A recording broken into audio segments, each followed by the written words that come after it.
Well, good morning, and thank you very much for joining us. I am Yori Folani. Of course, the news hit like a gale yesterday.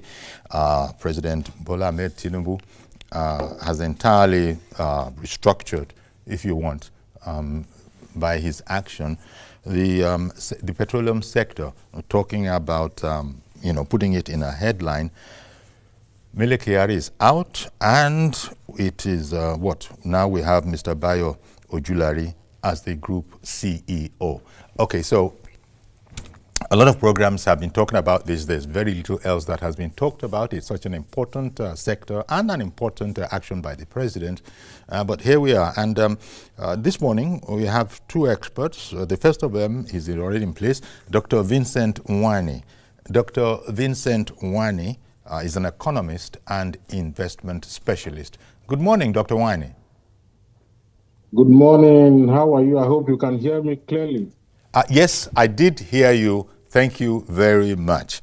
Dr. Vincent Nwani is, apart from being an economist, is also an investment specialist. And this, maybe that's a fine place to take it from, because key points in the reason, in the explanation from the presidency is that if you had to reduce it to three things, the president is looking for enhanced operational efficiency, restored investor confidence, and, at the same time, a much more, profitable and better organized NNPC. So, Dr. Nwani, maybe your first comments on this.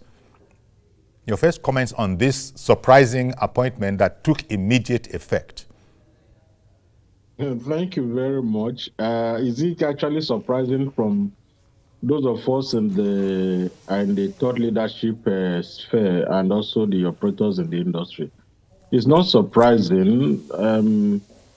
It's just that we are grateful and we're happy because this is a situation majority of us had expected to come much earlier than this. The agenda of this administration, part of the agenda written in black and white, was to effect a comprehensive, productive, efficient reforms.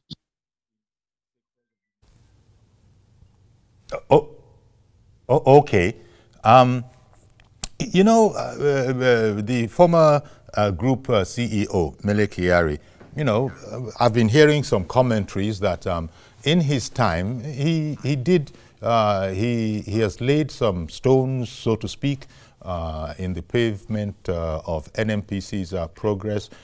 Some things happened in his time that were good, but clearly the president is not yet happy. I mean, if they're talking about a more commercially viable NNPC, maybe we begin to look at it a few points.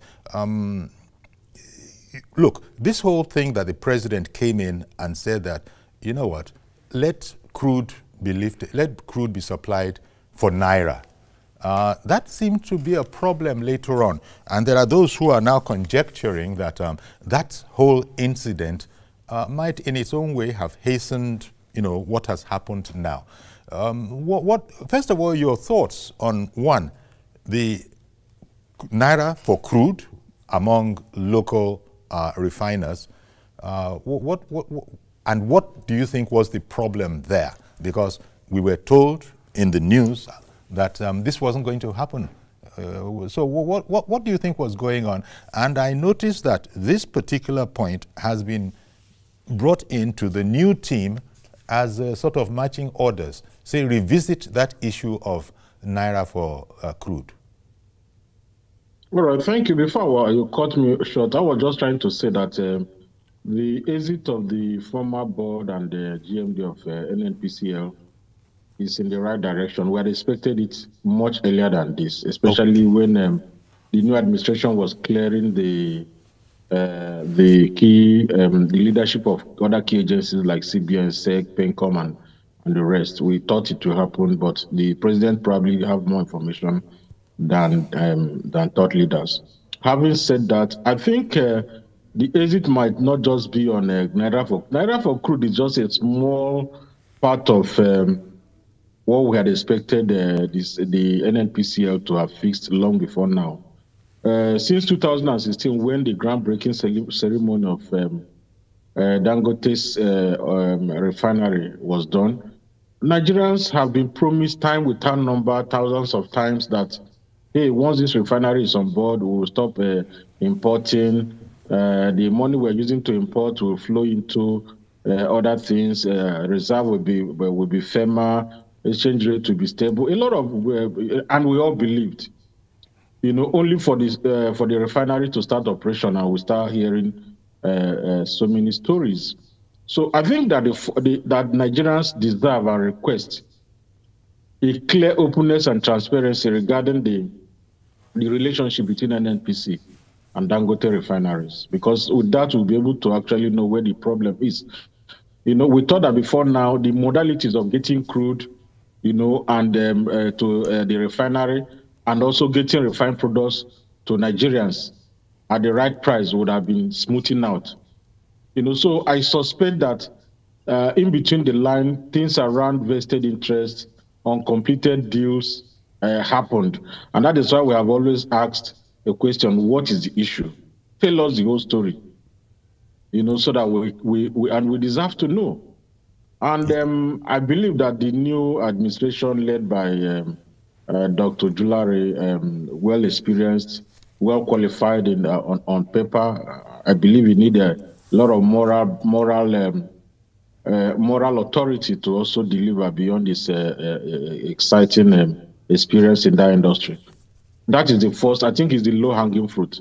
In the next 1 month, 2 weeks, we want that space to be cleared, giving us that confidence, because over the last few days, we've seen our fuel price jump by about 100 naira in Lagos, but I don't know what it was in other parts of the countries that are far from the port. So Nigerians are the ones bearing this brunt of NNPC Dangote refinery a competition or conflict of interest. They say that where two elephants fight is the grass that suffers. Nigerians are the grass here. Beyond that, the NNPC today serve as the operator and also regulator in this almighty industry that contribute about 10% to Nigerian GDP and about 80% to FX, that's foreign earnings.